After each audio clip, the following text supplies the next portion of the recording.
Bienvenidos nuevamente al canal. En esta oportunidad vamos a ver la histología del esófago y del estómago propiamente dicho. Pero antes tenemos que ver ciertas generalidades. A nivel del tracto gastrointestinal se cumple el patrón de tener cierto esqueleto histológico, por así decirlo. Es decir, va a haber siempre una mucosa, va a haber siempre una submucosa, va a haber siempre una muscular y una serosa o una adventicia, dependiendo del lugar. ¿Ok? Evidentemente la mucosa se compone de un epitelio, el cual es un epitelio de revestimiento y algunas veces acompañadas por células secretoras, la lámina propia, la cual es el lugar neto de la localización de la mayoría de glándulas y va a estar abundantemente irrigado y acompañado por el tejido linfoide, también conocido como GALT. La muscularis mucosae, que va a ser esa capa de músculo liso que permite la contracción de las glándulas que se encuentran propiamente dichas en la lámina superior. Y evidentemente la submucosa, quien va a tener el famoso plexo de Meissner o submucoso, que es parte del sistema nervioso y permite el control de esta muscularis mucosae a nivel de su músculo liso. Muy importante mencionar que es una red de fibras amielínicas. ¿Ok? Luego tenemos a la capa muscular y esta capa muscular va a variar únicamente y principalmente a nivel del estómago, como vamos a ver más adelante. Esta muscular se compone principalmente de dos capas y como mnemotecnia podemos llamarle como LESI, longitudinal externa y circular interna. ¿Y quién controla esas capas musculares? Lo controla el plexo de Overbach o plexo mientérico. La serosa y la adventicia están en disposición del lugar. Básicamente la serosa es un mesotelio acompañado de tejido conectivo y la adventicia pues es solo tejido conectivo.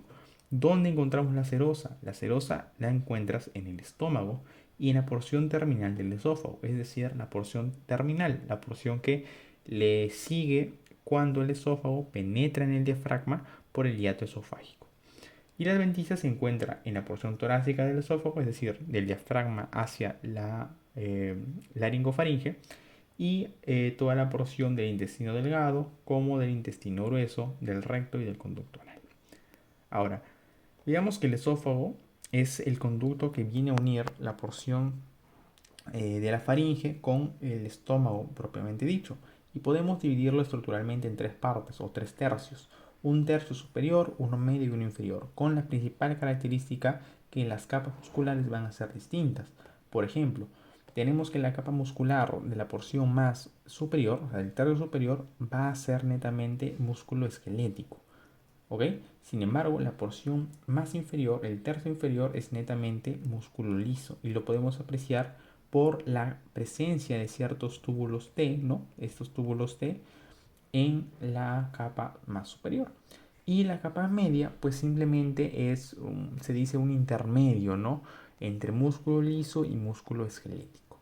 Ahora, la luz del esófago directamente es, digamos, cerrada o plegada, porque en el nivel de esta luz, este lumen, se forman numerosos pliegues a nivel de la mucosa, correctamente a nivel del epitelio. Y este epitelio evidentemente se puede distender o de nuevo, pues doblar, ¿no? A disposición del bolo alimenticio que llega a pasar, ¿ok? Evidentemente estas fibras son controladas por la muscularis mucosae, por su músculo liso, y por el plexo submucoso, ¿no? Ahora, otra importante característica a mencionar es la presencia de glándulas. Como podemos ver aquí, la mayor parte de estas pueden ser glándulas submucosas, las cuales a partir de esta van a desembocar a nivel del lumen atravesando la región epitelial. Son glándulas netamente tubulosas, ¿ok? Tubulocinares, compuestas y simples, ¿ok? Compuestas y simples. Nuevamente, vamos a ver aquí, por ejemplo, tenemos la región de la mucosa, tenemos la región de la submucosa y tenemos a las dos porciones de la capa muscular, la porción interna y la porción externa. Recordemos la hemotecnia, LESI, longitudinal externa, circular interna. Y lo podemos diferenciar por el corte, ¿no? Por el corte.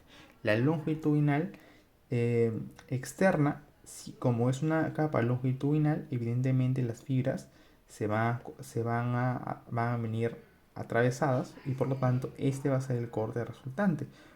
Por otro lado, las fibras circulares están rodeando a la región de la luz y por lo tanto quedan como pequeños haces. Muy bien.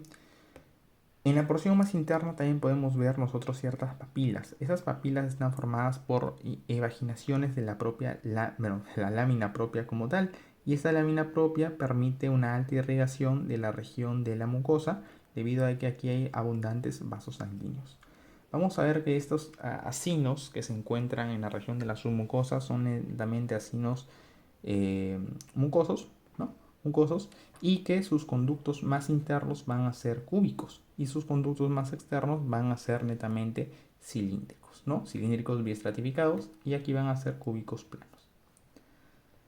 Pasando a la región del estómago, nosotros vamos a tener lo siguiente, y es que es cierto de que el estómago es un epitelio ya distinto. Pasamos de un epitelio plano estratificado no queratinizado a un epitelio principalmente plano cilíndrico. Pero hay una zona de transición muy importante conocida como la famosa línea Z. Esta línea Z delimita el límite anatómico histológico entre el esófago y el estómago. Ahora, a nivel de esta línea Z observamos las características principales que los diferencian a ambos tejidos. La primera de ellas viene a ser el número de capas musculares. A nivel de nosotros del esófago habíamos hablado que teníamos el famoso lesi. No obstante, a nivel nosotros de la región del estómago vamos a tener el famoso legmoide. ¿Ok? Longitudinal externa, circular media, ya no vamos a tener una circular interna, sino circular media y un oblicuo interno. A diferencia del esófago que teníamos longitudinal externa y circular media. Entonces son distintas las capas. Tenemos dos capas acá y tres capas acá. Otra diferencia importante viene a ser el nivel del epitelio. Observen cómo acá es un epitelio súper estratificado y aquí no, es un epitelio simple pero columnar, el cual a su vez tiene numerosos pliegues porque vamos a ver de que el epitelio se pliega en toda la región del estómago. Otra característica también viene a ser básicamente la cantidad de linfáticos que hay o del famoso GALT. El GALT es más abundante en el estómago, pero no por ello no vamos a decir que no existe en el esófago. Habíamos mencionado que sí existía, ¿no? Muy bien. Entonces, con respecto a la mucosa, nosotros decimos que este epitelio tiene muchas arrugas gástricas, que son básicamente estos pliegues. ¿Para qué sirven? Sirven para aumentar la superficie de acción e interacción de la región del epitelio del estómago.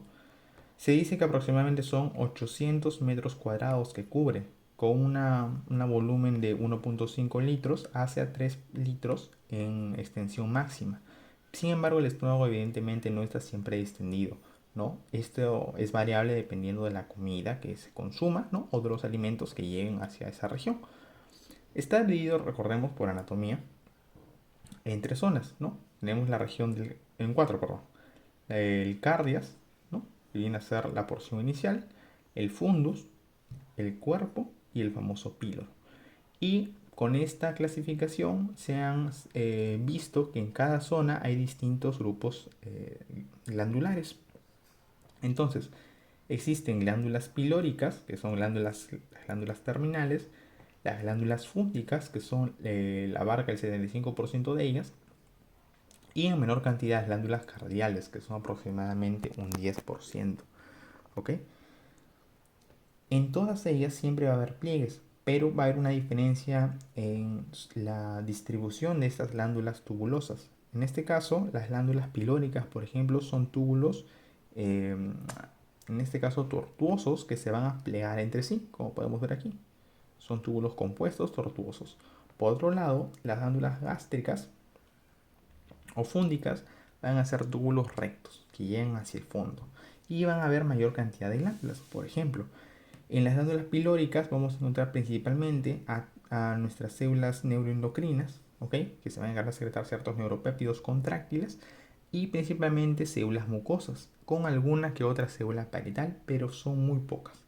Por otro lado, las glándulas fúngicas abundan en células, en este caso evidentemente las epiteliales, las mucosas, que se encargan de secretar esa capa mucosa que protege al estómago, y evidentemente las células parietales que se encargan de secretar el famoso ácido clorhídrico. Y también de las células principales o simógenas que van a secretar el pepsinógeno, ¿no? Que permite, con su interacción con el ácido clorhídrico, dar origen a la pepsina para poder digerir a las proteínas. ¿Ok? Muy bien. Aquí podemos ver directamente cómo la mucosa es una lámina altamente plegable, ¿no? Altamente plegable. Por debajo tenemos a la submucosa, que es altamente vascularizada, gran cantidad de vasos, y por detrás tenemos a la muscular, ¿no? Que ya hemos dicho que se compone de tres capas: la ecmoide, longitudinal externa, circular media, oblicua interna, y finalmente a la famosa serosa. Por otro lado, vamos a tener ahora sí a las glándulas eh, del estómago, y aquí la mayoría de estas se dice que tiene un cuerpo, ¿ok? Tiene un cuerpo. El cuerpo de estas glándulas va a ser el siguiente. Se dice que tiene una fosita gástrica que viene a ser la desembocadura hacia la región del estómago. Esas fositas gástricas se continúan con el istmo de la glándula, con el cuello de la glándula y finalmente con el fondo o cuerpo de la misma. Y la distribución de todas estas células va a estar en disposición de la región de toda esta glándula, ¿ok? Entonces aquí les dejo el cuadrito para que si desean le tomen un screenshot, pero les voy a dar los datos más importantes que tienen que conocer y que les he ido dando anteriormente.